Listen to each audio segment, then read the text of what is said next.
Hello, everyone. My name is Alex Jagir, and I am an epic fantasy writer. Welcome to Across the Realms, a series where I will be having epic one-on-one conversations with other fantasy authors. I encourage you to check out my other videos related to my own writing and subscribe to the channel if you have not done so to stay tuned for my book releases and other epic fantasy content. There will also be a link in the description to my website should you want further information about me and about my books. In this episode of Across the Realms, I will be joined by Ezra Ferguson, a friend of mine and an excellent fantasy writer. Ezra Ferguson is the author of Return to Aramon, a heroic fantasy written in the tradition of the masterworks that created the genre.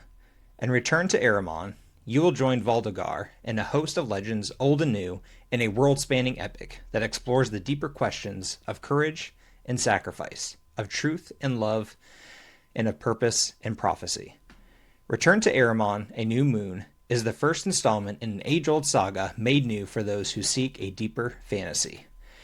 I greatly enjoyed reading Return to Aramon and learning about Ezra, about its rich and surprising origins and development, and I hope you will too. Links to Ezra's website and other fun subject matter discussed in this episode can be found in the description. Now, it is my pleasure to introduce Ezra Ferguson.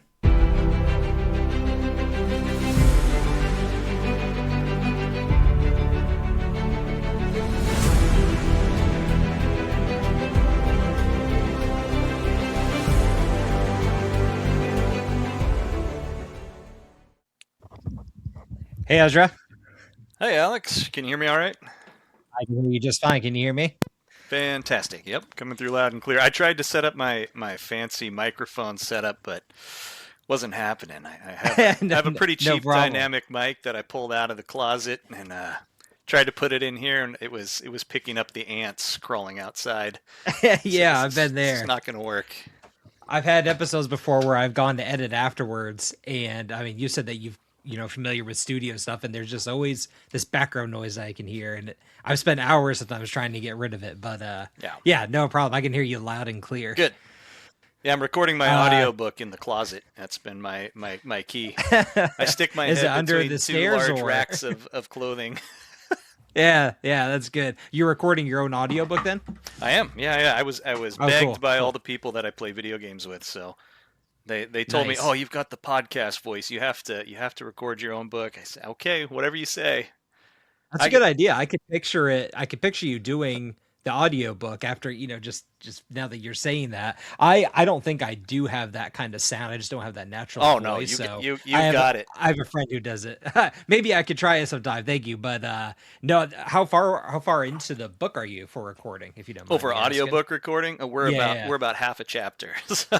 Oh, so so you're right into it. Yeah, you're right at the beginning. Cool. Yeah. Well, speaking of recording your audiobook, I actually just finished reading your book today. Yes. So yeah, Return to Aramon, and I really, I really enjoyed it. Hardback even. What a guy. I got the hardback. Yeah, I went all the way for it. Love the map. Love the book. I always go to the map first whenever I'm checking out a book. I don't know. That's just one of my things I do. And I could tell you spent a lot of time on the map too. I think you talked a little bit about me, but isn't there a program that you found that you worked on the map? Wonder Draft. It's fantastic. So it's okay. I went with it because it seemed to have pretty much all the features everybody else did, and it was a one-time fee. So I can expand on it anytime I want. There's all kinds of modules you can buy from people. There's free ones too. I just used the default set of stuff and cobbled something together. But yeah, it took about 30 hours in Wonder Draft. That's not too bad. Yeah, I've never messed with the online ones. I think because I feel like, I don't know, it's overwhelmed me every time I've gotten in and seen the interface, the user interface on there.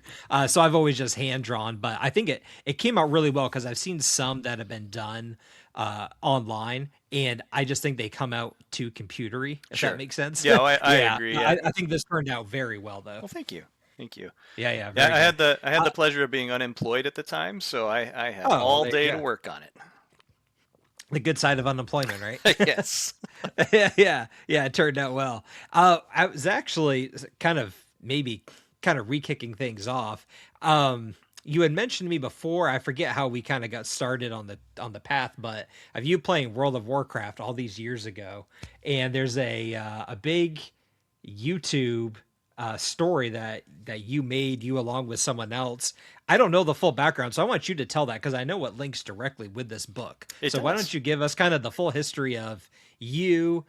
Give me the full history of your enjoyment of video games, World of Warcraft, how that Yeah. video came about, what it's done for you, and then the relation to the book. Because I really want to hear this story. I'm excited Yeah, to I hear would about I it. would love to tell this one. I'll try to give the brief one. I've done this a few times. Some of them can go on and on and on. There were so That's fine. many miraculous moments. So, okay, let me set the scene. It's 2005. It is about 6 months before YouTube exists. So at the Okay. time, I had, I guess you could call it a comedy troupe of filmmakers. Well, it's funny you call guys who make video filmmakers, right? We'd only Mm, dabbled in film maybe once, but we made videos for about 8 years since we were in high school. 97, we were still in high school.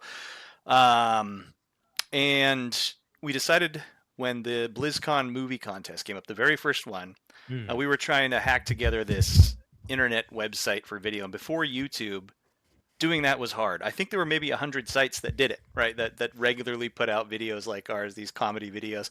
Um, and we learned a lot about filmmaking. We said, what would happen if instead of just making like a game video, what if we took all of the skills we've learned in filmmaking and tried to apply that to one of these video game videos and actually did a like a narrative style film. And so we spent 3 weeks on this. We just pushed as hard as we could. There was a whole just amazing series of events that led even to starting on it. But once we were in, it was there was no stopping it. It was work the day job by day, do not sleep, for 3 weeks putting this thing together, submit it at the last second, and sure enough, this video won.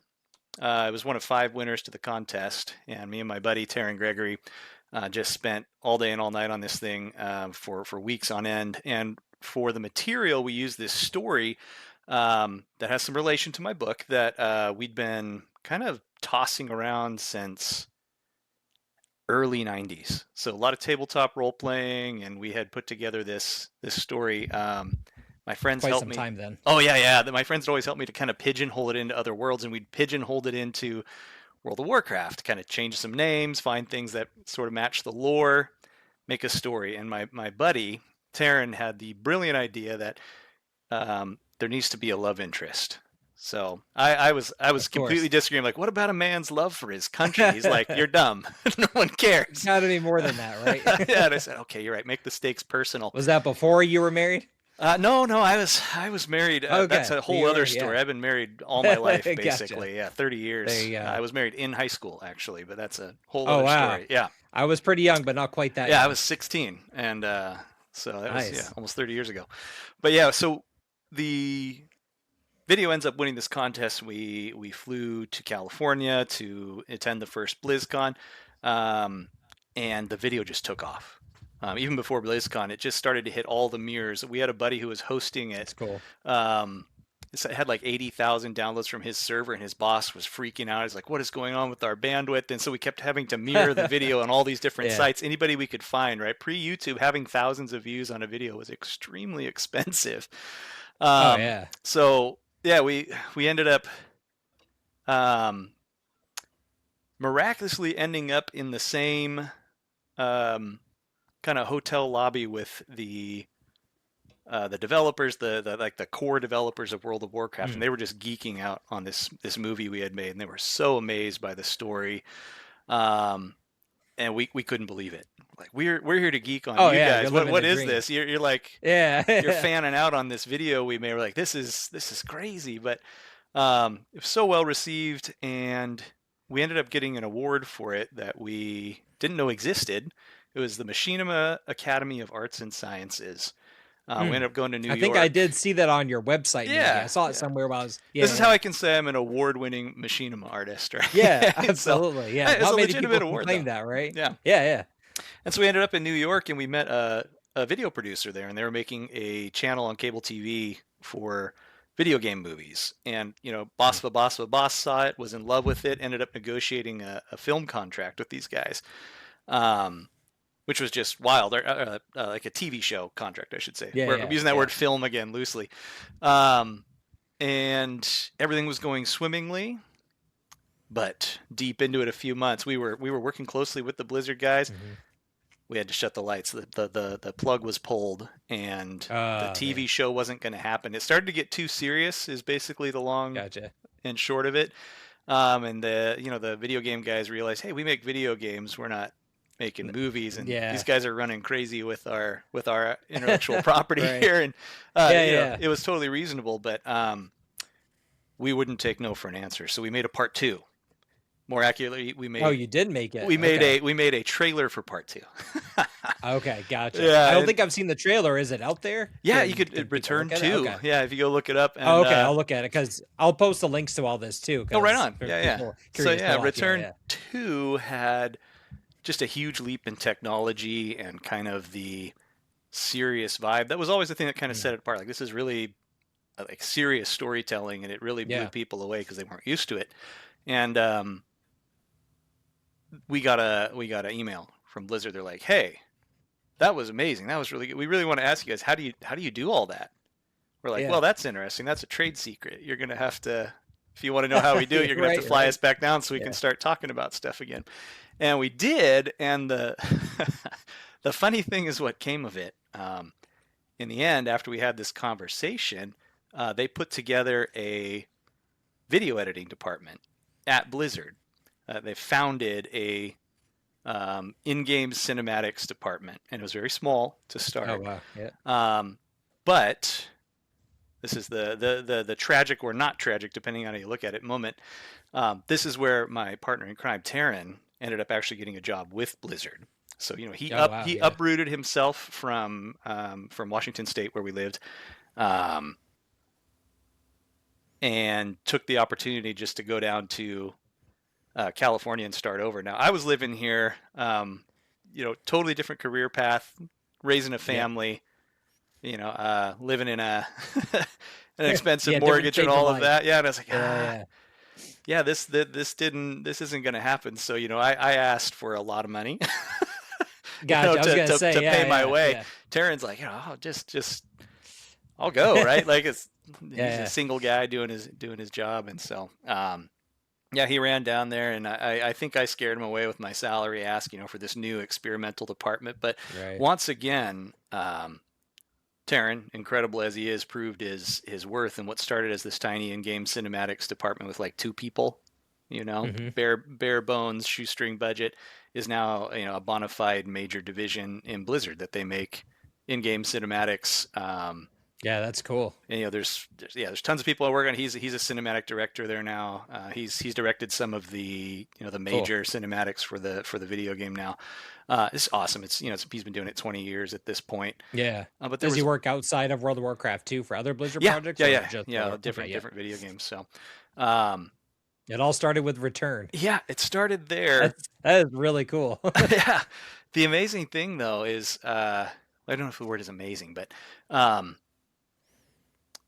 there was this little seed that had been planted in this story that I never forgot about from this whirlwind experience of machinima that went on for 2 or 3 years of just showing up at different events and being involved in that world.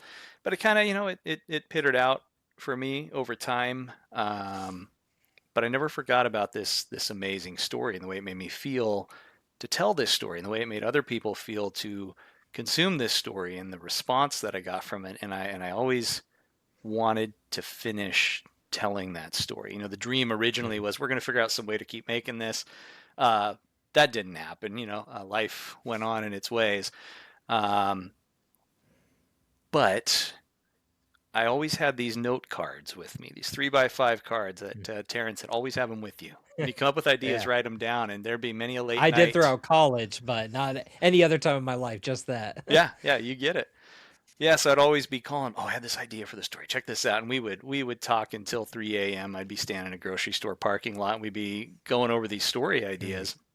And eventually it really started to take shape a few years ago into this narrative where I would take people to just tell them about it when they got interested, and they would be spellbound by it. Like, this story is amazing. You've got to do something. Like, well, what I want to do is I want to make a video game out of it. That's what I always wanted to do, is make a video game with an awesome narrative in it. I've worked in a lot of different video game companies, and but I never quite took fruition until this last couple of years when another friend of mine just said, "Hey, uh, you're probably not going to make this AAA video game on your own. Right. Perhaps you should try writing a novel." And it's like, Mm. I don't want to write a novel, but I had to tell this story. I still have to tell this story. It turns out I'm only one third through it, and there's a lot of story to tell. It's more than a single shot. So, um, yeah, that is how the machinima career turned into the novel career. That's the quick version. I hope it took about 10 minutes, but I can No, go no, on that for was a an good hour. version.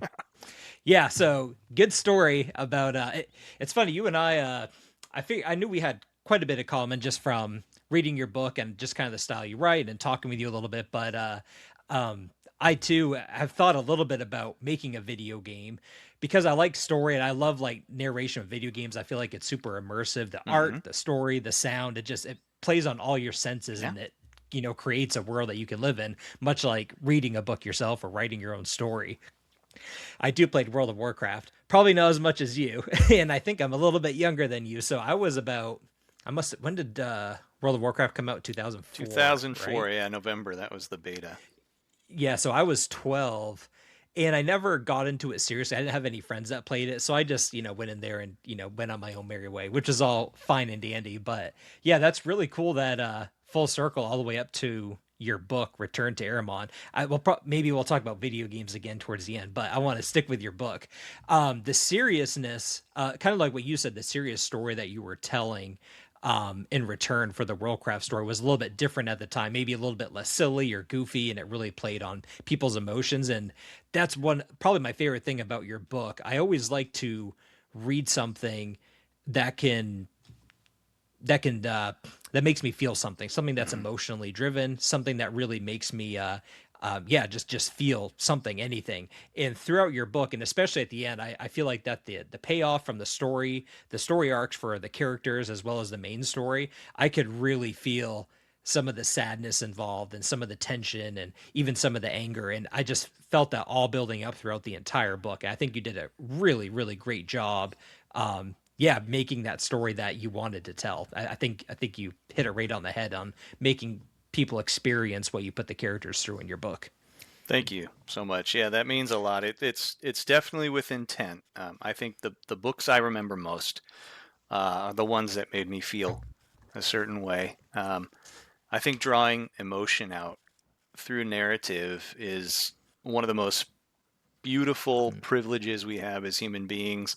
Um, so another thing my friend Taryn told me, and I know he picked this up from somebody else, but story being the universal language between people, Mm-hmm. it's the natural way people talk to each other is in story. And I think a story that's worth something is a story that's going to make you feel something, along with a lot of other things. But that's one key ingredient is that sense of feeling.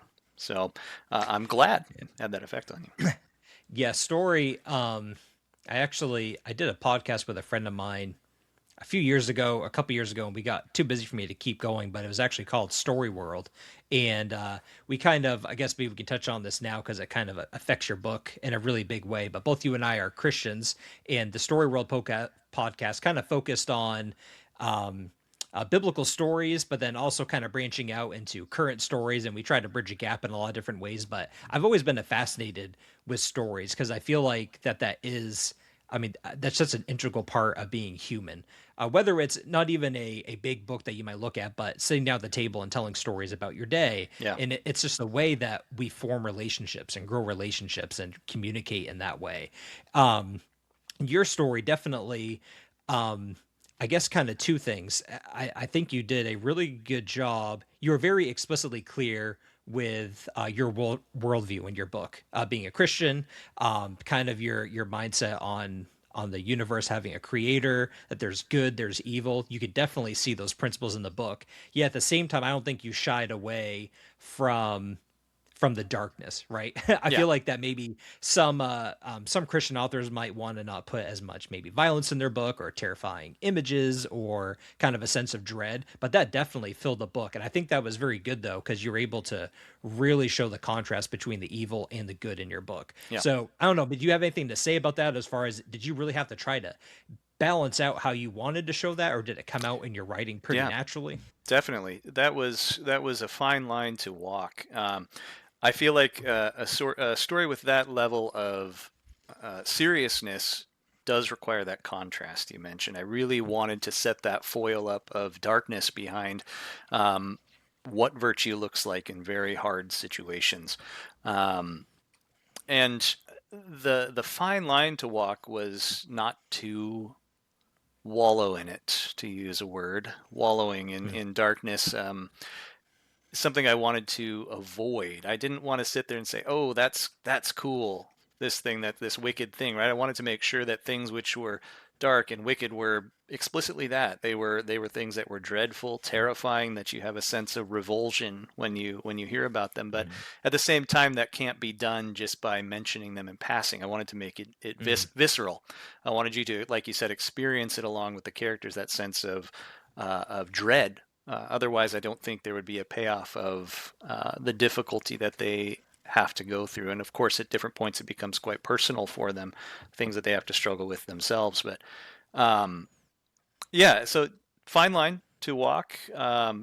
There are things that I'm careful not to do. mm, I avoid any sort of um, gore that could be mistaken for glorification of it or gore for gore's sake. mm. I don't, which is tough considering the world building I had to do underneath it, right? There's some Absolutely. very Yes. terrifying creatures that do some very terrifying Yes. things, but I have to describe those things in a way that gets the point across and no further. I don't want to dwell in it. I want to show it, feel it, understand it, Mm. um, and then create that sense of revulsion from it and that desire to defeat it. Really, so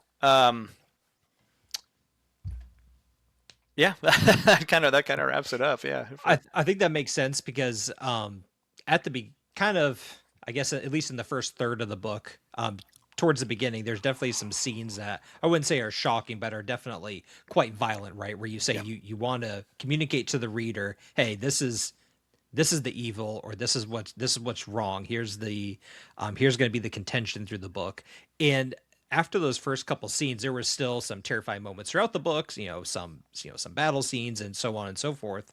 But just from those first couple scenes, I think you captured that dread of the enemy. And so through the rest of the book, whenever they were talking about facing the enemy again, or some of the, I don't want to give away story plots, but whenever you thought there was going to be more contention, I already kind of felt the dread. You didn't have to keep repeating the process of mm, bringing out the violence, time and yeah, time again. So I think, like kind of like to your point, you kind of set that tone right from the beginning. Hey, here are the pieces. Here's what this enemy is. Here's what it can do. Here's the effects it has on people, and that really set the stage for the rest of the book. So I thought you did a really good job there. thank you. Yeah, the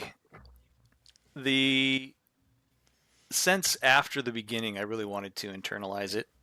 After Mm, that, to let those characters experience um,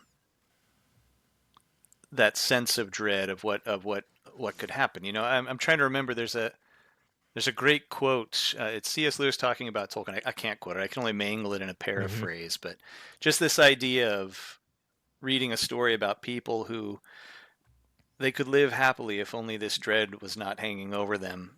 They could hmm set things right again if they could only take away this wicked thing that's oppressing them. So it's in On Stories. Gosh, I wish I could say, but it's basically it's There it's you uh, go. it's C.S. Lewis describing. I think The Hobbit actually. Maybe it was The Lord of the Rings. I can't Mm. recall now, but yeah, it was.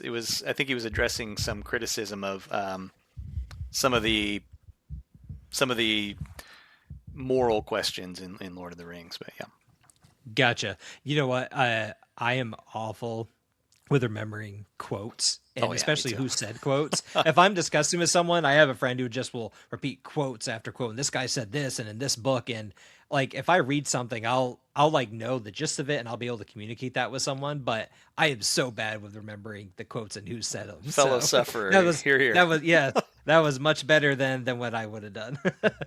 um,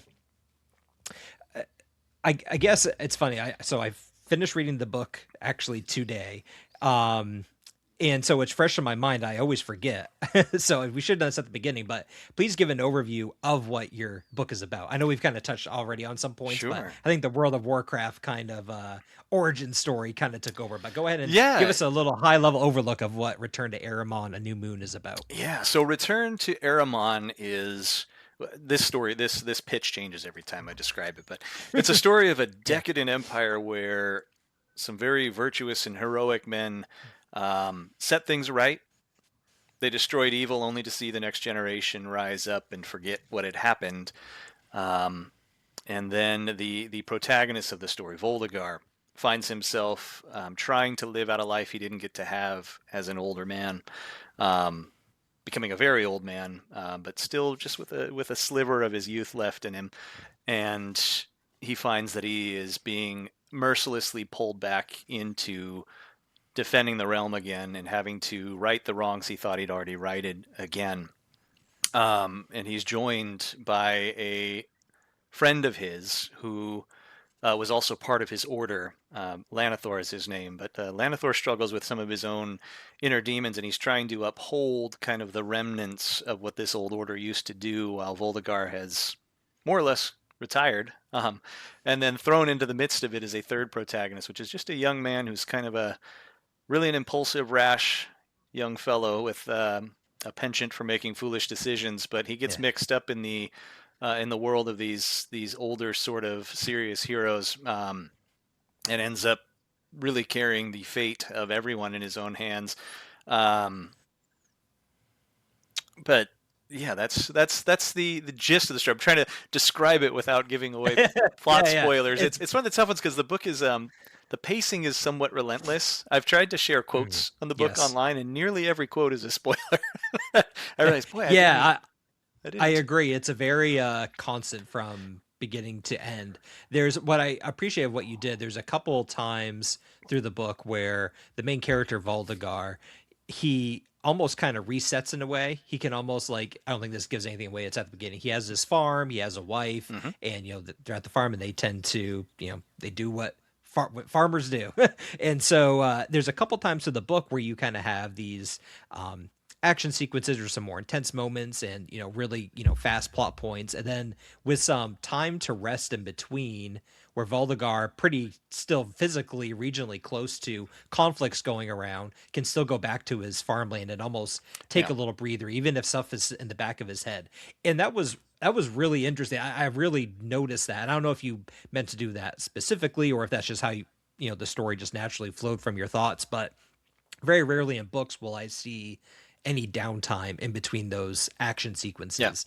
And so anyway, I just thought that was a really good way of kind of digesting the material, seeing Voldegar go back and forth and trying to wrestle with his home life, but then also what he feels is his sense of duty to protect the land as well. Yeah. Oh, yeah. It was a risk to do that. There were many late nights talking to my editor of Mm. how to actually pull that off. There is supposed to be that real sense of time and contrast between this very intense, um, violent, dangerous sort of life, and then trying to get away from it and trying to continuously return to his more pastoral life, and then the conflict that ensues between those two things. Um, so it's yeah, I'm glad you enjoyed it. I think Yeah. it's definitely one of those pieces that's going to make the book not resonate with some people. It makes the book, I think, a little bit more. I'm looking for a good word because I hate using this word to describe my book, but we'll say intellectual. It does require a little bit of thinking. It's a book that is definitely not just going to be entertainment. Mhm. There is some real thought that is intended. Oh, I have a cat climbing onto my table here. Excellent. Yeah, she accompanied me through most of the writing, so she's still here. She's been But with you a while. yeah, here, cat. Let's hop down. I have a cat too, so Yeah, too many around always here. wandering around. Yeah, the what were we talking about? Oh, the that contrast between the home life and the danger. Yeah, so there's that's constant, relentless from the beginning of the book towards the end of it. Um, but I'm glad you noticed the difference on that. It's certainly I thought it would be unusual.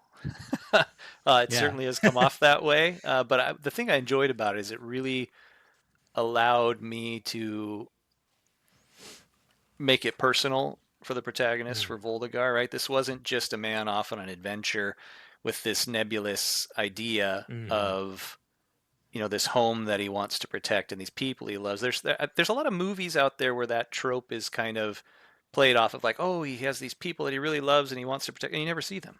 It's just like, oh, that's Mm-hmm. his wife, his child, is whatever, right? And they can be very sad and they can be tear jerkers or whatever, but Mm-hmm. the experience is not particularly personal. And so my goal Yeah. was to make this very, very personal and very intimate. I remember one of my early alpha readers um, said he felt, what was it? He said he felt awkward, sort of embarrassed while he was reading some of the scenes because he felt like a fly on the wall in some of the most intimate Mm-hmm. home scenes, that he just shouldn't be there. Like, what am I doing here? Yeah. Like, this makes me Yes. want to start cracking jokes to alleviate the scene, To because bring you're yes. like Yeah. listening to a husband and wife talk to each other in a way that Mm-hmm. you're not supposed to listen. That's a private conversation between two people. Yeah. And I was unapologetic about that. I felt like making it personal was going to add to the realism of the story, to the verisimilitude. That's one of my favorite words. We used to use that one all the time in Yeah. filmmaking, but Everyone has a favorite verisimilitude. one, Yeah, right? yeah. So we just want to make things feel real and believable. And I felt like that was important. And it was also important just for the passage of Mm. time. It's a theme of the book, is sort of this, I guess, a countdown, not just Mm-hmm. in the, like, you got to get this thing done, but a countdown to, a person's life. Yeah. That Yeah. he's running out of time as a man, as a father, as a Yep. whatever. So, yep. Yeah. I think you said something, and I've actually you struggled to say it, but I as I have too, but I know exactly what you mean because I do say it. I write for people who I hope that are intelligent. I think most people who do read epic fantasy are intelligent people, Hmm. and so I do try to write very similar to you. And I could tell reading your book. I'm not saying that every author doesn't write this way, but I just really recognize in your writing that every single chapter, every single story point, like what you say, even when Valdegar goes and has his downtime working the fields, every little story beat that you put in there had real purpose behind it, and you gave it really deep thought on why you put that in there, what you wanted to communicate to the reader, and like what you said, maybe it's not something that a lot of people will enjoy, but I feel the same way about my writing, right? I know that especially my first book and the second book I'm gonna write that I'm writing right now and all my future ones, it's definitely not a book meant for like the masses. I Hmm. don't ever it's not a goal of mine to be a household name, and I don't even really want to be. Yeah. It's definitely a book where, maybe similar like-minded people and a little bit others will, enjoy. And I think that the same kind of connection I got reading your book. I can see how it's a book that not many people would, it's not going to be a household item where everyone's going to say, oh, yeah, this is a Sanderson book. This is Yeah. a book I think that has a lot of purpose in it, a lot of your personal outlook on life. And you did some things that, what we just talked about that are very different compared to the normal kind of outlay of a book. You Yeah. have this, normal introduction, the climax, and this big thing at the end, and then it kind of ends. And yours was very untraditional in that sense. And I really enjoyed it. Again, just kind of felt like that connection with my own writing as well. Makes me excited to read your book more, Alex. I've had Yeah, I've yeah, had yeah. this pile of TBR, and it's amazing. So just now at Christmas, I'm refreshing. I'm finishing the last book on my to be read pile, and so I have time. I got to get your book in there. Awesome. When is I yours can't wait already to hear your thoughts released, about it. or is it? Yeah, it is. It Yeah, is. Okay. everything's Okay. released. Yeah. Great. Yep. Yeah, I got Yeah. I got I got to get that ordered. I'll send you information on it. But yeah, Perfect. the Yeah, I'm really curious on your thoughts on it. I mean, our books are very different, but at the same time, I feel like that you and I probably have similar mentality as we're writing. I guess speaking of that, what is kind of, I know that this is a story that you've been thinking of for Hmm. years and years. What is what was your process of just your normal writing process when you finally did have the story and you said, okay, I'm going to sit down, I'm going to write this book now? Yeah, yeah. Um, wow, my process. So for me, I had the luxury of being able to write full time for 3 months on this. Hmm. And so my process began the same as every day. I got up, had my coffee, had my time with the Lord to pray, to read the Word. But I got to add to my prayers, which was for this book to have meaning. I say it somewhere on my website, but my great goal with this book is I would be delighted if Christ would put this on his bookshelf, right? It's not an allegory. It's not a Christian book Yeah. specifically. I don't preach the gospel in it. But as you talked about, as you hit on, the worldview of it is distinct, distinctly from my Christian faith. And Mhm. um, I wanted it to really hold up to that scrutiny, to say everything in here is something that I can be proud of, that it's written in this Mm. certain way, and everything in here um, supports and points heavenward. So my process began really with a lot of that deep longing for the book to fulfill that goal and to pray. And anyway, I would get um, started after that. Usually the day would begin by reviewing what I wrote the day prior. So this is a Yeah, tip I that learned from helps. Jerry Jenkins on his various lectures on writing. Jerry Jenkins, for those who don't know, was the author of the Left Behind series, Yeah. which I've read one of, which I really enjoyed. I don't know why I didn't read the rest. Just I'm a terribly slow reader. But his lectures I have watched all of, and yeah, he said try to very quickly review what you wrote before. Do it the next day. Give yourself some time to sleep on it, and then go back and write. So that'd be part one. Go back, redo the scene that I'd written. Sometimes chuck it out the window because if it's just well, save Right. everything you write, put it in a folder somewhere, never to be seen again. But and then I would do soft writing in the middle of the day along with getting some exercise. Right, so I get up after 3 4 hours, get outside, get some exercise, and of course, in the middle of this, all I'm doing while exercising is thinking of plot points and solving Yeah. different things for the next scene. Sit down and then write a new scene. Didn't always finish a scene. It would be I could do anything from 1 to 4,000 words in a day. If something got Yeah. crazy, I could do more. Um, but yeah, then that would wrap up, and then something that really kept me going, which was fantastic, was my wonderful wife of 30 years was my first listener to every scene. So I'd finish a scene, Mm. I'd open the office door, be like, "Hey, got a scene? You ready?" Run Yeah. out, read it to her, and she would give me honest feedback. She would usually be delighted with it, want to know what happens next. Sometimes she'd be frowning, like, "What? What? What are What you is this? writing this That for? doesn't belong here." Yes. Yeah, it was funny. She would she's responsible too for really helping me stay on voice with the book too. Mm. I would occasionally drift into trying to sound like something I'm not, or Yeah. something the book is not, and it'd be like, that doesn't match that character. That doesn't match what you set out. And I'm like, oh, dang. Sometimes it would turn into a whole scene rewrite or a whole scene in the garbage. I'll have to reveal them someday. But yeah, but We'll that see him. was That'd be nice to fantastic. see. It was encouraging to have somebody to share with right away, Yeah. right? Um, but yeah, and that was it. Occasionally there would just be a level of inspiration that would keep me writing late into the night too. It just turns into a 16-hour Yeah. fest of writing. But um, and then after that drafting process was the editing process. Do we want to go there as well, or just the writing Yeah, yeah, process? yeah, yeah. You Okay, can go through the whole full yeah. thing. Let's hear it. I'm So always part of looking part for of what I was pointers. told, yeah, was you can't edit yourself, and that is absolutely true. It's and the Mm. further I get away from writing the book and the more detached I can get from it, the more I see that. I can go back and just be like, Mm. wow, what was I thinking there? And I Yeah. would have never seen that. I'm so glad that I had an editor for this book. So I got into the editing process, which I tried to do all the phases of it, a developmental edit. My editor was phenomenal.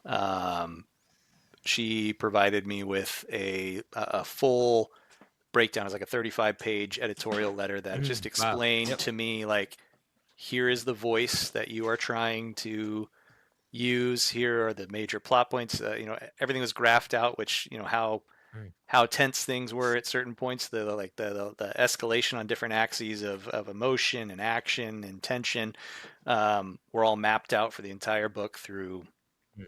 all of the different scenes. All the characters were outlined, so it was a great developmental edit process. Cool. Yeah. Taught me so much about the story, allowed me to go back and just fix a ton of things, and then did the same thing with line editing, which the copy editing, line editing, there's this fuzzy definition that's really Yeah. hard for Right. people Right. to get right. In Yeah. my case, the copy edit, line edit was less about grammar and more about Hmm.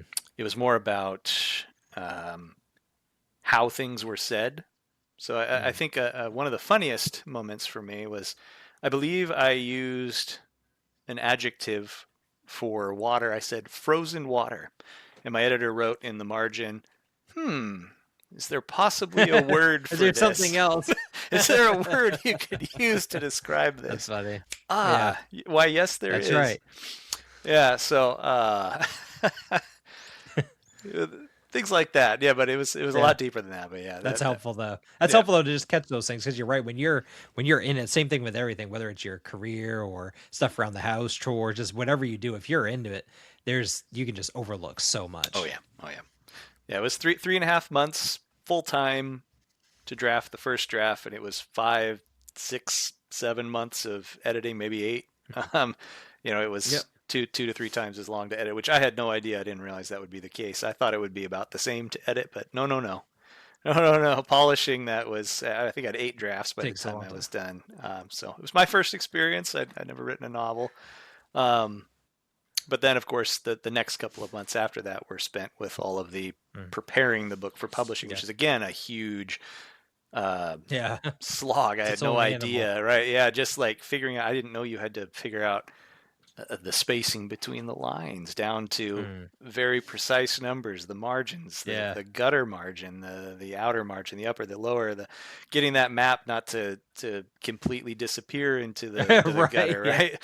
And Yeah. all of that was done. I had to learn it and then execute on it. So it took a while for me. I think the whole Yep. process of sitting down to write and get this book out was, oh boy, 13 months, 14 months. I think, yeah, Yep. 14 months to do the whole thing. And Yep. hopefully I can do it faster next time, but you know, we'll see. Were you as sick of reading your book Oh as gosh, I was reading mine through it? I I I couldn't did stand it. okay through like the third and fourth time, but when I got to like literally like the eighth, ninth, 10th time, I don't know how many times I read my book, but it was too many. Yeah, But at the end, when it was finally done, I said I'm never gonna read this thing ever again. yeah, But unfortunately, I probably will have to for future projects. But yes. hopefully, at that point, it'll be out of my mind and it'll be like reading it again for the first time. Yep, I had not read it in, gosh, 8 months before we talked tonight, but I went Mm. ahead and read it in preparation over the last month, for Oh, this. really? Yeah. Yeah, for this talk. I was Nice. like, I gotta Yeah. remember what's in the story. There were parts where I was like, oh wow, Right. I'm getting excited. I'd forgotten some things that happened. Yeah, yeah. I was like, oh, I'm that's right. sure like I'd love to go into the weeds just a little bit more on stuff, but I know that there are people who haven't read the book, so maybe we can have an off discussion at some point about it. Sure, yeah, you But can edit out anything you want, or it's okay. but yeah, I'm trying to you had said something. I'm trying to think of what. Oh, yeah, so for the cover of the book, was that some cuz you use Jeff Brown, correct? Yeah, It's every time I see his cover, I know it's a Jeff Brown cover, yeah. but I obviously want to make sure. I use Jeff Brown as well for my book. When did you decide to go with him? What would that process look like? And yeah, where did that happen in your writing stage, I guess? I started about 2 months into writing. I was probably two-thirds done with the book. It's about the same time that I was making the map, and I think it was when I was feeling like this is actually going to be a book. This is going to come together. Yeah. I was like, well, I'm going to need a cover, and I was initially looking for um, good covers, but not great. That cost a certain amount that would be um, easier to put together. But the more I looked at them, the more I realized, like, man, these kind of lower cost ones, like, I could Yeah. probably learn to do some of these myself. A lot of them are just compositing of, Hmm. different stock images and they look great. Some of them look fantastic, but they're not quite it. You can tell. Yeah. I was Yeah. looking for covers like, oh wow, look at this Jeff Brown guy, and I saw the price tag on it. I was like, okay, well that's significantly more than I was Yeah. wanting to spend. But gosh, I thought about this for a week. I added it to my morning and bedtime prayers. I'm like, should I do this? This is am I that serious? It- But in the end, it it's was a kind of one different of level. those. Yeah, it was one of those no-brainers. It was like, man, if I want to go all the way on this, and I want to make something that lasts, I want to Hmm. make something that it's very obvious that I believe in, then I have to. And it's honest too. The truth is, I do believe in my book, right? I feel like Hmm. this is a book that certain people can enjoy. I don't think it's going to be, the mass market one, unless, God willing, it became something somewhere down the road where um, it hits the right chord with the culture, Mm. in the way that Tolkien's books did, at the time. Yeah. But my understanding is, Absolutely. his books took a long time to catch on. Lord of the It Rings took a was not while. a big deal at first, right? People were like, oh, this is cool, and it was, Take that some time. suddenly when the hippie thing came out and they picked up the books, there was like, oh wow, this guy's amazing, and then it just took off, right? Um, I'd love to see your books man, reach I that point. the I love the book, and I hope that tons of other people out there will Thank enjoy you. it as well as much Yeah, as I one do. way or the as long as it's got it, if I could just find that cohort, I want to find all the like-minded people who are into these Yeah. stories of good and evil, these stories of this classic feel. And it's something really I left out of the description of the story. Um, I gave some of the plot points and the characters, but when describing the book, I do like to talk about some of the style of it too as a differentiating Mm. factor. I learned this word while I was writing, but this idea of lyrical fantasy. Um, and lyrical fantasy just being where you are not shying away from using some of the poetic in it. And it's one of the Mm. things I enjoy about Tolkien very much. Now he's economical in his use of language, but he definitely is not um he's not curt, he's not brief in it. I mean, he will use some Mm. long descriptions and some difficult descriptions and some poetic descriptions. Um and I'm willing to do those as long as they are not, detracting from the story or tiring to the Yeah. reader. But if there's actually like a way to touch on some enjoyment of language while you're reading it, Yeah. where there are some devices in there that you might see in poetry, and then you get to bring those out in the text.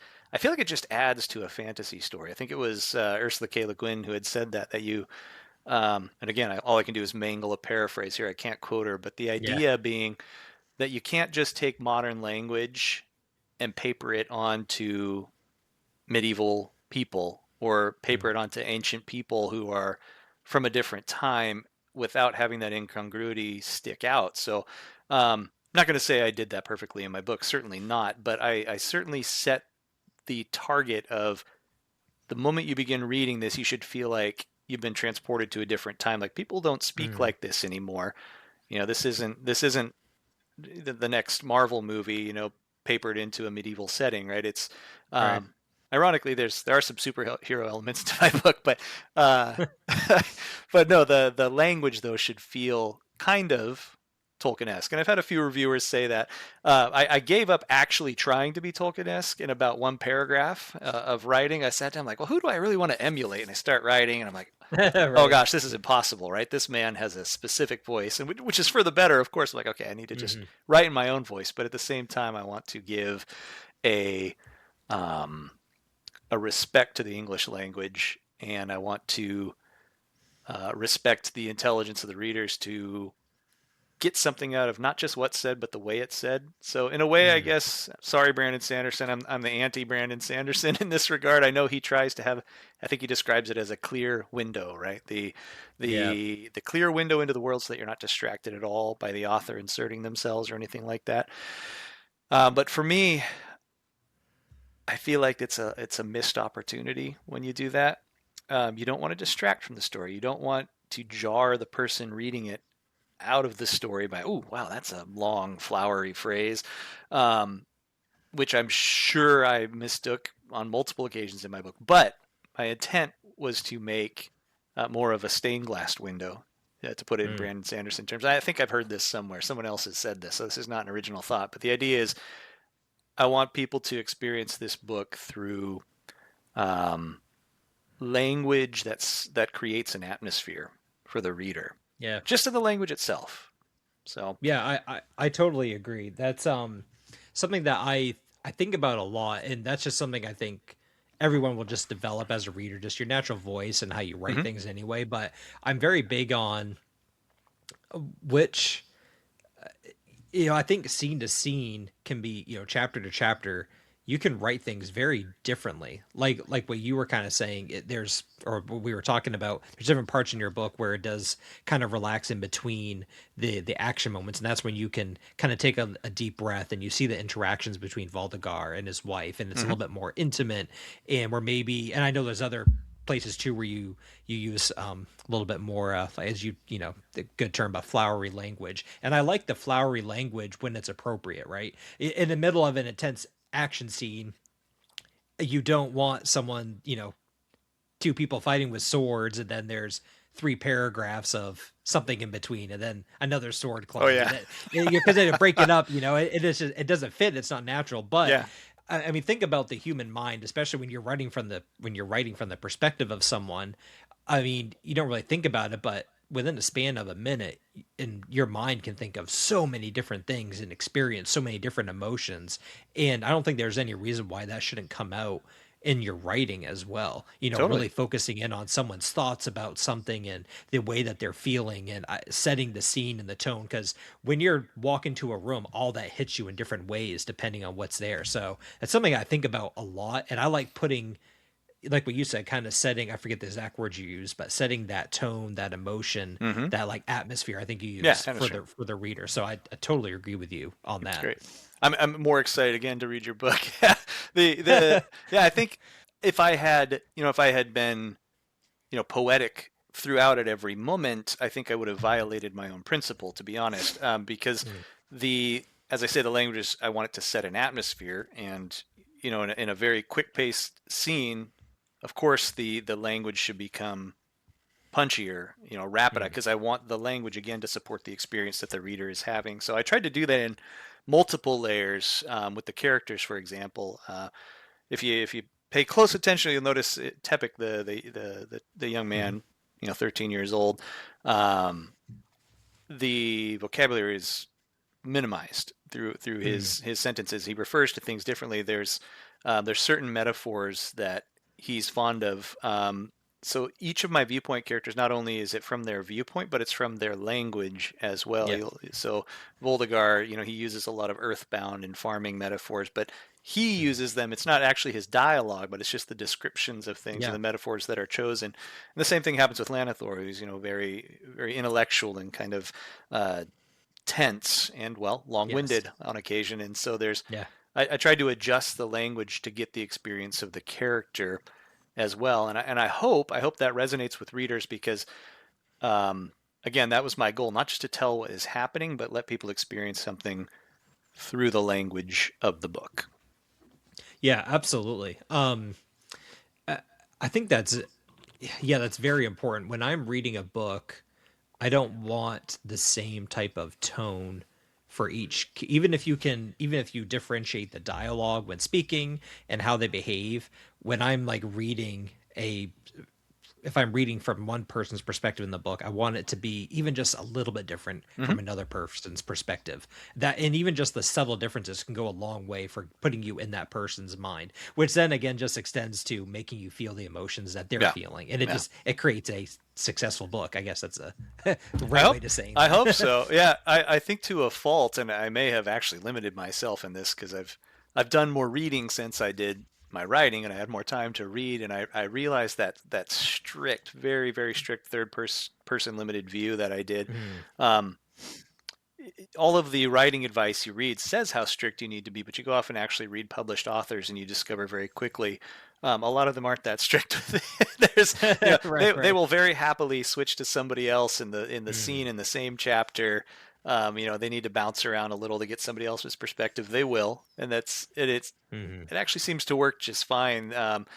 You do have to be careful of head hopping, in like the middle of a paragraph, or couple of paragraphs Mm. apart, that kind of thing. But I've noticed I may have been um, far too strict on it. It was an obsession. There were moments when I just could not figure out how to tell something, and I went days trying to figure something out, Mm. how to describe something without just telling the reader what was happening. I had to Yeah. describe it in the way that that character could understand it. So it was Mm. very deliberate to try to make sure you were experiencing that scene through that character. There's one spot in the book, and I won't give it away, where I did have to, just for a moment, to set up a missed detail where I had to Gotcha. show it from another character's perspective, because the character who's seen it had just left the spot Oh, that I gotcha. needed to, Yeah, that's and he funny. couldn't know. And he couldn't do it. Yeah. Yeah, and I struggled over that one until I finally said, you know what, I'm just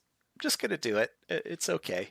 Isn't that funny how when you get into the editing phases and it almost becomes more of like a puzzle piece then, right? Yes. And you're just shifting like, yeah, this that would work better from that person's Mhm. perspective. Or there are things in my book where I had a instance of something happening in like chapter 13 and I just totally plucked it out and moved it back to like Ah, chapter 8 or something, you know. There's just, after I wish that wasn't the case. It's too bad you couldn't just write a cohesive story from beginning I, to I end. wish I'd thought But of that solution, actually. Now that you mentioned, like, oh, yeah. I could have done that. I could have just put that in another scene and then hope the Yeah, reader no, remembered that. That's well, that's good. the good thing though, kind of like what you're saying, it makes me feel better too. Is there's always things in my book that I'm worried someone will pick up on, and so far, like there's a couple things I would get a little worried about, but no one's brought it up, Yeah. so hopefully it gets overlooked. I have one major plot hole in my book that no one has noticed. I've only told my editor because my editor didn't notice either. I noticed it on my Really? last read Hmm. through, yeah, and it's bad.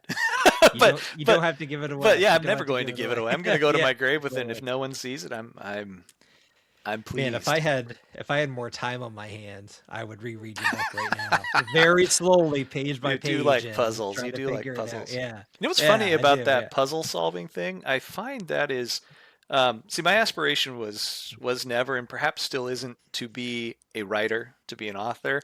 Mm. But I really do enjoy that puzzle solving aspect of writing.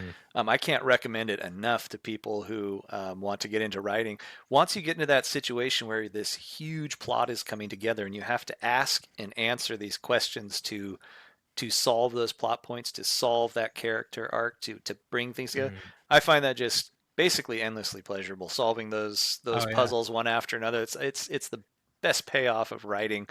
And I should have known it. It was the same thing with filmmaking, when you're trying to put together that story, Mm. and you got to ask, well, what would that character do in this situation? And then you come up with some idea that hits your theme. It hits the direction you're going. It changes things for that character. It's exciting to tell that part of the story, and you just get so pumped about it. Best part of writing. It's the part that makes me think, oh, maybe I do want to be a writer. I could see myself doing this for a Yeah. long time. So, yep. How do you outline and how do you write as far as your planning? I am very much in the architect category where I have to go into writing my first draft, basically knowing my whole book. Yeah. Things change along the way. I'll get like a moment of inspiration or something. It definitely looks different by the end, but I have to know day in and day out. I mean, minute in and minute out what I'm going to be writing. I Yeah. think because of that puzzle reason, if I just kind of go and write with the flow, I struggle very much trying to find a coherent path. But if I've already planned and put the pieces together through an outline, then I'm good to go. Yeah. I I have to heavily caveat this because I think I'm more on the architect side, more on the plotter planner side. Um, but I wasn't for this book. Now, there's a very good reason for it. Number one, I had 30 years to think about this story, Yeah, right? So I yeah. had a very strong sense of where I was going with things already. And number two, I had this story in its current form was initially written out as a 54 scene Hmm. video game, and Oh yeah. those were levels. So I had a basic outline of which level of the video game was going to be the next thing, the next thing, the next thing. I don't think any of it really bleeds into the story anymore. The video game has disappeared, but I had those two things. I had 30 years of thinking about it, and I had this sort of like here's the order of events that happen, written down, very sparse. I read 2 pages. I had written it down in big chunky handwriting while I was bouncing around on a bus trying to write Yeah, down right. these ideas. So I had that. Most of that's gone. I mean, there were like 4 scenes from that Mm, remained. But when I did write, I did sit down and I was pantsing for sure, as they say. I was flying by the seat of my pants. I just wrote yeah. one scene after another. The second scene I had to chuck immediately after I wrote. I was like, Mm, this is crazy. But then I hit one that actually worked, and it kind of brought the whole thing together. And mm, those soft writing exercises where I would go out and just think for like an hour mm, while taking a walk or doing some other exercise. Those were huge for knowing how to end a scene and what was going to happen next. And I did have the pleasure of surprising myself through like that first part of the book. Really, it was like, what would be the craziest way to end this chapter? And then I would, and then what would be the craziest way? And yeah. but then Yeah. I would work on going back and saying, well, how does that play into the greater narrative? And the greater narrative kind of shaped off of that. But it did reach a point after a while where like, okay, this is too complex. There's no way that Mm. I can actually make a good book by just Yeah, yeah, I gotcha. writing. And so Willy-nilly. so I Especially did with sit all down and the write an outline. characters and levels Yeah. in your book. It's a Yep. very complex book, much like mine. Mine's a very different sort of book. There's not as many characters, it's smaller, but I enjoy a complex read, and that is what your book is. It's I think it's very accessible still, not saying that you can't just pick it up and read it, but there's a lot of layers to it, character Mm. depth, and so there's a lot to your book for sure. Well, I'm glad I was able to get that in there because yeah, in the end, I had to create a detailed out. Well, I don't know if detailed is the right word. It was like a paragraph to describe each of the scenes to the end, and I'd say I probably kept 70% of that outline towards the Mm, end, and then as I gotcha. went, I Yep. realized there were just pieces that were missing or that didn't need to be there, and those got Mm, chucked. So I was a voracious self editor throughout the process for yeah. sure. I You had wanted to, mentioned 54 levels. Isn't there yeah, 54 chapters in your there book? are. Or 56? Yeah, There's yeah. 54 I don't know chapters if to the that's book. Yeah. coincidence or not, but yeah. Yeah, Yeah, that's I pretty may have funny. been reverse engineering that. It may have been that there was 50 levels in my game, but it is actually remarkably close. I still am going But to we make might a have video game to someday. well, I was going to say we might have to have a I think this would be its own huge discussion. I'm opening up a can of worms here, but I feel like that I just through various reasons we don't have to go through here, but I kind of got discouraged with writing a little bit, Hmm, even though it always been my dream. sure. But I still wanted to do something creatively, and so I spent time trying to learn how to code. I was doing pixel art, and the Nice. story part came naturally to me, and I really wanted to make a video game, and I spent a lot of time learning it. But then I kind of returned to my roots for writing, and it's one of those things where you can't do everything in life, and I have interest in so many things. I wish that I could make a video game. It's definitely a passion of mine. I love the storytelling of video games, the complexity of them. Obviously there's some games that aren't complex, but I like playing the complex ones. Sure, sure. Um, and so it's just kind of funny that you kind of that kind of how your story almost started in a way. Yeah, yeah, yeah. That's great. I think it's you everything has a narrative in it, and for me, um I think video games are an incredible art form, maybe even Mm, one of the yeah, highest forms of art. And I mean that with all seriousness. It sounds yeah, hilarious, I think, to some people like video games. What? No, think about it. You have the narrative. hmm, You add to that narrative a visual component, like so okay, yep, movies have that. They have a story, they have visual audio, but you add a soundtrack. Okay, movies still have that. So now we've got music, we've got narrative, mm, we've got visuals, but now in a video game you also add interactivity to it, yeah, right? And to me, I'm like, we're going multi-dimensional with the art here, and I don't hmm, know what could you do beyond this, right? Like, what would be the yeah, next level that you've added all of these elements that you can experience a form of art in. Video games are fantastic. yep. Well, I'm people picky like on them. love movies. Yeah, yeah. Well, Yeah, like people love movies. Like I always like one of my favorite directors is Christopher Nolan. And if you my watch favorite, like yeah, if you like watch Interstellar, my which favorite is just movie. it is it's Yeah, on my top 10 for yeah, sure. If you watch Interstellar and you're like, wow, like this can't get any better.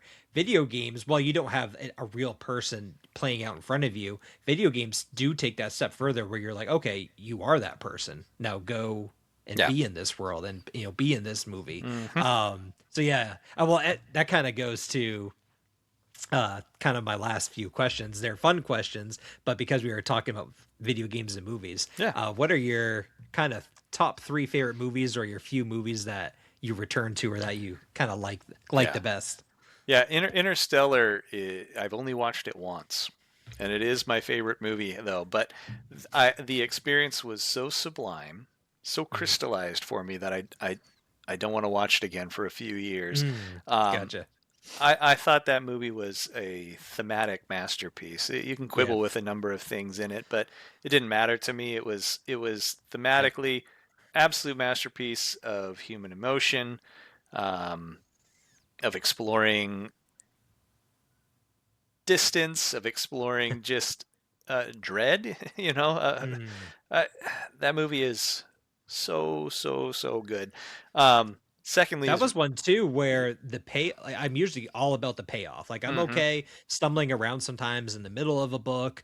I'll get through it if the payoff, really, yeah, is yeah, really yeah, yeah, good. That's one where I do think the ending was good, but you're right, it was kind of some funny stuff at the end, but yeah, for me, whole movie was more about the journey, yeah. the exploration, that Absolutely, that was the movie. Sorry, but absolutely. keep going. No, I'm Your I'm other with ones I'm that with are you on on your that. Yeah, list. so that's my top. And it had a very hard time unseating my prior top, which the easy cop out is the Lord of the Rings trilogy Mm. extended edition, mind you, of course, Yes, the way it must was be meant to be extended. seen. Yeah, I watched those yearly. All Yeah. three of them back to back. There's a weekend the family has, the Lord of the Rings weekend. Um, just fantastic. It was, a mostly faithful homage in a way that just isn't done anymore to the source material. That Yeah. was done with such heart, and on top of it, such artistry. One thing that movie doesn't get enough credit for, the cinematography in that movie is Oh absolutely yeah, gorgeous, unbelievable. definitive. Unlike so many other movies, I wish I knew the name of the cinematographer off the top of my head, but it was just Mm. really, really well done. And then you've left me with a third, and this is my cycling spot because I can switch something in and out. Yeah, you can name a few. That's okay. Yeah, well, let me give the thought of the most recent. Good gravy. What really stuck with me? Okay, for skillfulness in narrative. This doesn't hit all the chords necessarily thematically of the things that I would normally go for in a narrative, but it hits a lot of them. It's an anime series, Attack on Titan, Mm. which if you haven't seen it yet, you're one of the I lucky still ones. haven't. You're one of the lucky ones. I've never gotten into anime as much as a lot of my other friends did, Yeah, but I know I'm missing out on a couple really good ones there that yeah, I yeah. need Yeah. to Never, watch. do not look up any spoilers. That movie I is will not. an experience. It is a movie entirely based on giving you the most ludicrous ending you could possibly imagine and accepting it. If someone had Yeah, told you the ending, it would be no way, that's ridiculous. I will I'm never like excited. that. But yeah, if you You've hooked watch it, me. you're I just like, gotta watch it. wow. I gotta watch it now. Yeah, I was really, really into that. One of those movies that just left me stunned. Stunned. It was so well done. Okay. Well, So I got to put it on my list then. Maybe, yeah, yeah, I got to do that. I got to do yeah. it. How about your books? Obviously, Lord of the Rings is that's my favorite Yep. kind of series of all Yeah, time. Lord of the Rings is Any fantastic. others on your list that you kind of repeat or go through? Yeah, for fantasy books, I am a huge fan of The Curse of Challion, Lois McMaster Bujold. Um, she is a master of prose. Lois McMaster Bujold left me in a You have to state send of that to me. I don't think I've ever. Yeah, I've never. yeah, yeah. Curse of Challion is just so well written. It's hilarious because you wouldn't know it. I think she had a long career actually in writing romance novels. It itself is Oh, not okay. not a romance novel. Um, maybe like it peeks its nose through for like a quarter of a scene. You're like, what? That was odd. Like that Hmm. doesn't belong in Hmm. the book. But otherwise, it's a very Gotcha. serious book about an older protagonist making some very difficult sacrifices. Clearly you're seeing where this goes with Hmm. my Yep. theme that I enjoy for my book.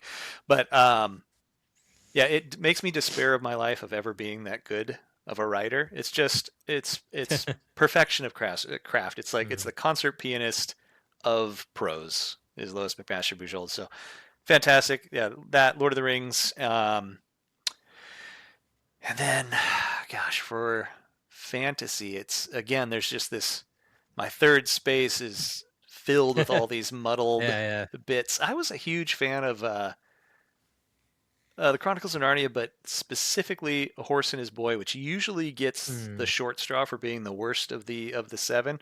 My absolute favorite. I think it's because I read it when I was young, and it has such a whimsical story of a young man going out alone and overcoming some incredible things, and going through some very raw sort of emotions as a young fellow, and it just Yeah, same for me. I read that I when love I that was book. young, and I kind of don't want to read it again, and I Yeah. might not because it left me with such a like a magical impression, and I Mm-hmm. love that book, and I feel Mm-hmm. like I wouldn't get that same kind of magic from it reading it today.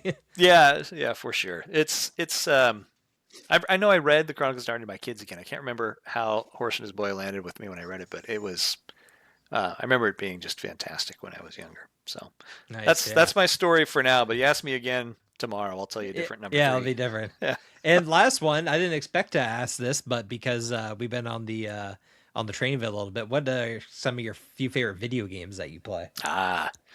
So I will confess, I play an awful lot of Dota 2.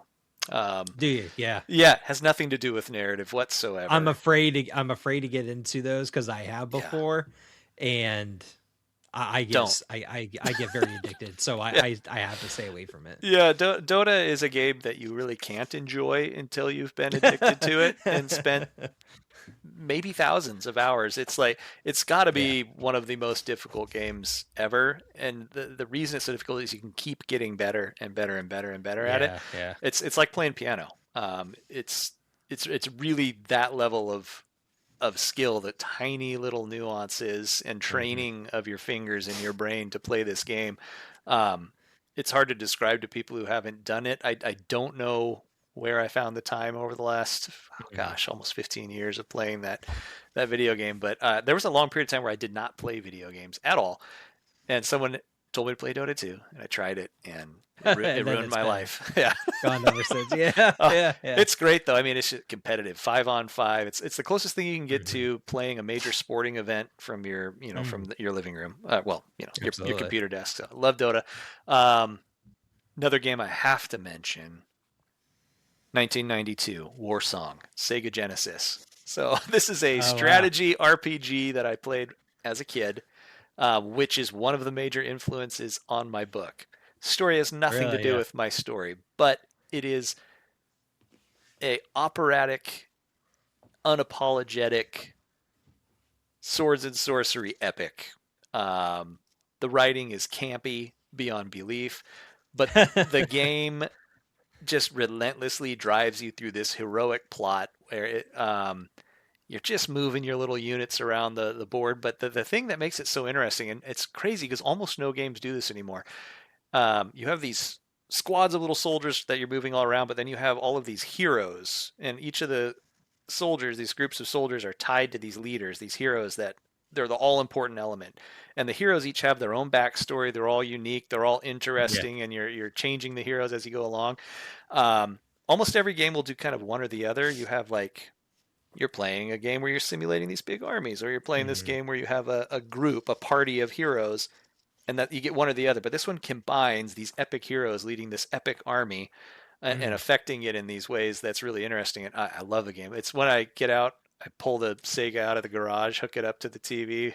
My children are like, "What is this?" And What is this thing? yeah, and the soundtrack is awesome. It's just I cannot believe what they could do with was it 8-bit? I can't remember if the music on a 16-bit system is 8-bit, but anyway, the Yeah. music is incredible. I love Warsong. And then go ahead. You had some on the tip of your tongue. No, I was just gonna say I was born in '92, but Okay. I remember playing the Sega Genesis.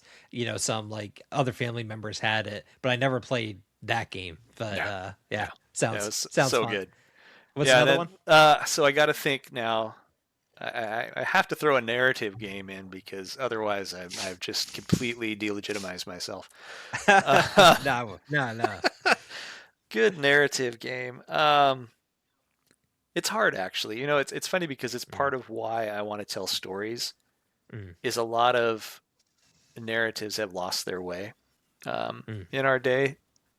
The the number of things that you can consume now that are just when you really think about them that are tasteless or that are um, well, C.S. Lewis would call it chestless men, things that just don't have a heart, things that don't have a mm. feeling, things that don't have moral impulses to them, right? The things can be Yeah. masterfully done, masterful storytelling.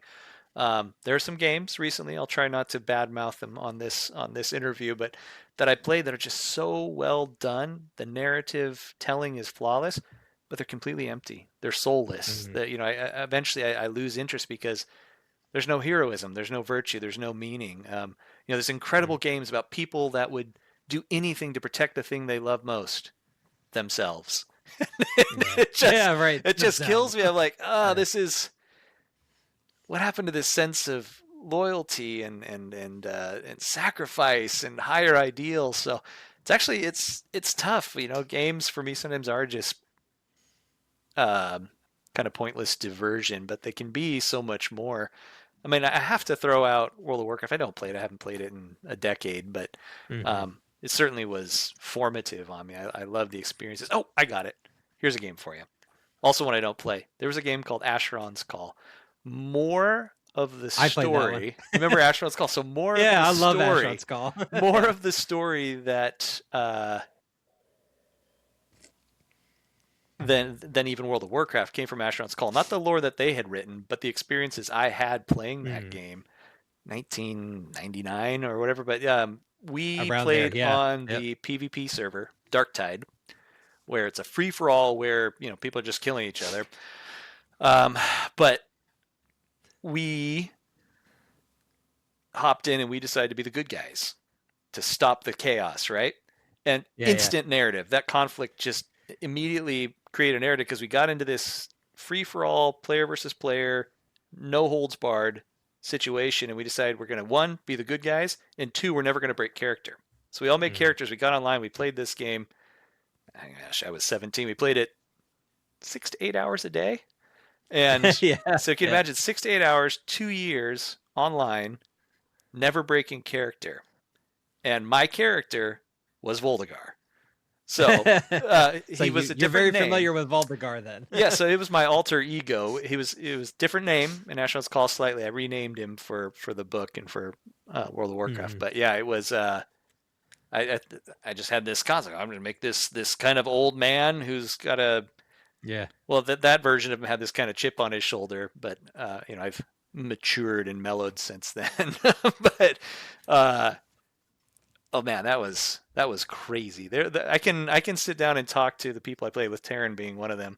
Mm. Um, it's like talking war stories with somebody, right? Not Yeah. not that Yeah. I have war Yeah. stories to tell, but for us it was, just like remember that time we were here, there, and over there, and these Yeah. guys came up and did that, and people will still get on forums on the internet and talk about those experiences on Darktide in Asheron's Call. Fantastic. Where did you play Asheron's Call? I can remember like the like I remember all that, Yeah. but again, I was so young. I think I played more around 2000. So my stepdad played Asheron's Call very heavily when he and my mother got together, and I was about 7. So I was in '99 when it was kind of at its peak or around that area. Was He he a played it a Darktide lot. guy? I'm pretty sure he was. I think he played on Darktide. So maybe you've run Nice. into him Oh, before. But undoubtedly.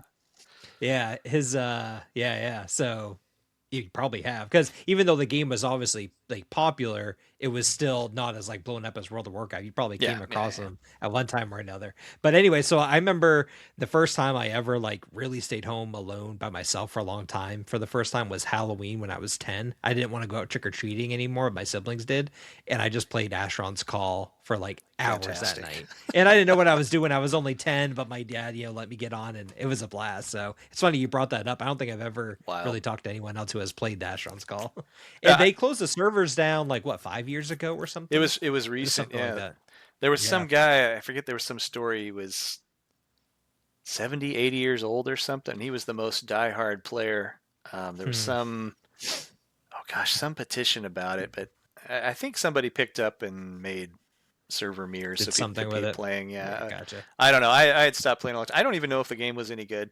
It was Yeah, it right. was a foil for what we were doing, which Yeah, was amazing. They made some happy accidents in design choice that allowed for us to have this epic narrative and conflict over yeah, years, but it was a lot of fun.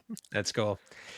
All right, Ezra. Well, I feel like you and I could talk probably for 3, 4, 5 more hours, but Could for happen. everyone watching, we can cut it here. But I really appreciate you joining. I was really excited to talk to you about this and reading your book. So why don't you go ahead and give everyone your kind of final farewell here? If there's anywhere that they can follow you, either like on X, your social Yeah, media, yeah, yeah. You website. can find me on X as at Voldegar. My alter ego. Though I hope I Yes. don't self-insert too much into the book.